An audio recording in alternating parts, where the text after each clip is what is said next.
சங்கீதம் 23. தாவீதின் சங்கீதம். கர்த்தர் என் மேய்ப்பராய் இருக்கிறார், நான் தாழ்ச்சி அடையேன். அவர் என்னை புல்லுள்ள இடங்களில் மேய்த்து அமர்ந்த தண்ணீர்கள் அண்டையில் என்னை கொண்டு போய்விடுகிறார். அவர் என் ஆத்துமாவை தேற்றி தம்முடைய நாமத்தின் நிமித்தம் என்னை நீதியின் பாதைகளில் நடத்துகிறார். நான் மரண இருளின் பள்ளத்தாக்கிலே நடந்தாலும் பொல்லாப்புக்கு பயப்படேன்.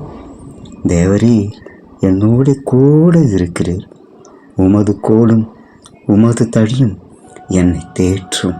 என் சத்துருக்களுக்கு முன்பாக நீர் எனக்கு ஒரு பந்தியை ஆயத்தப்படுத்தி என் தலையை எண்ணெயால் அபிஷேகம் பண்ணுகிறீர்.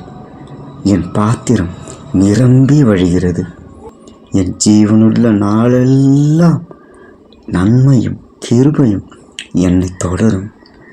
நான் கர்த்தருடைய வீட்டிலே நீடித்த நாட்களாய் நிலைத்திருப்பேன்.